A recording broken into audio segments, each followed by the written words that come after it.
Okay, so I am here to talk to you about when you give your next presentation, maybe you will consider coding your slides instead of using something like PowerPoint or Google Slides.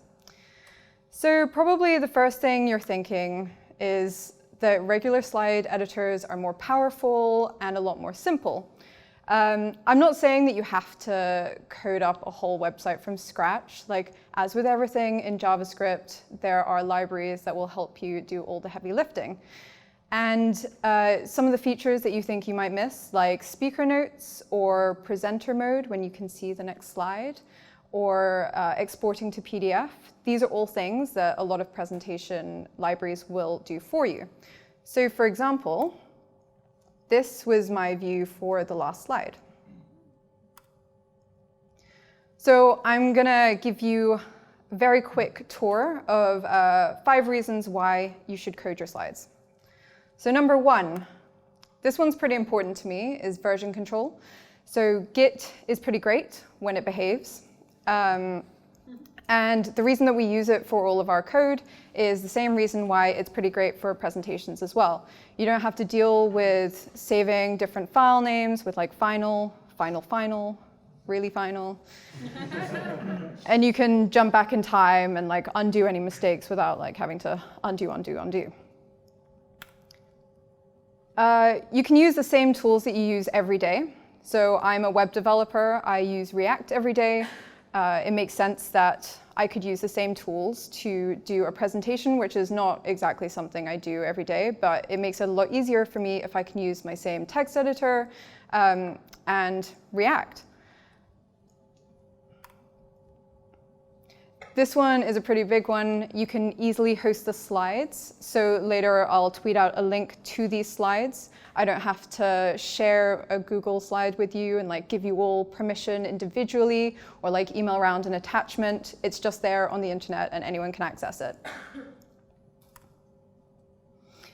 Another thing which is pretty important for developers is usually you'll be talking about code of some sort. And it's not nice having to just paste in a wall of text that is not formatted properly or it's not in a monospace font because you know that makes your eyes go funny.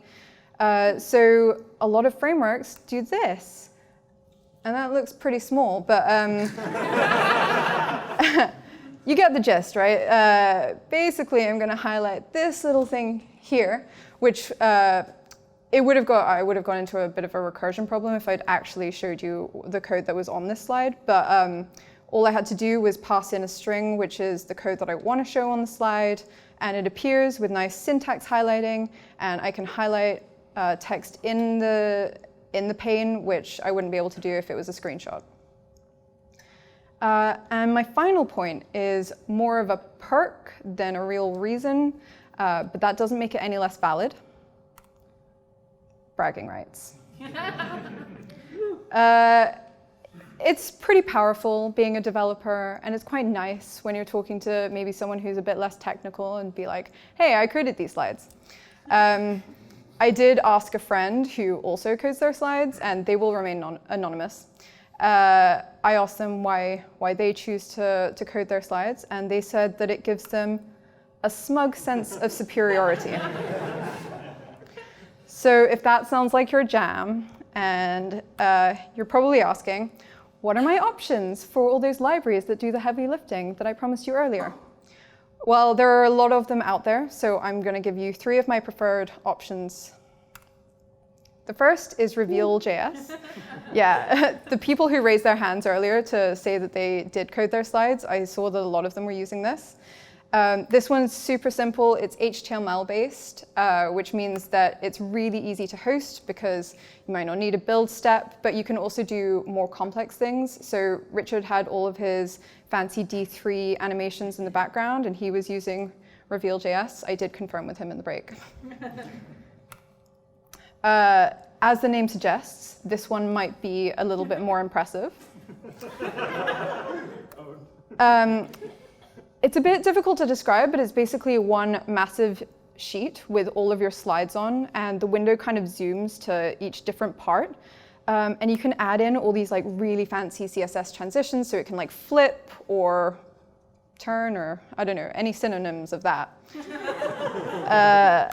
And you have to specify the coordinates in the plane, and it can do some like really fancy 3D stuff.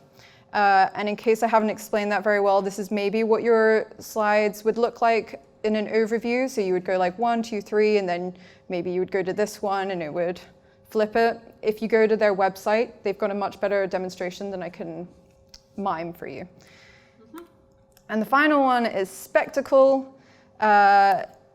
Yay, React. As this is Reactivate, I'm guessing that this will probably be the tool of choice for a lot of people in this audience. You can use JSS syntax. It's super simple to get set up. It looks really good just out of the box. And this is actually what I used.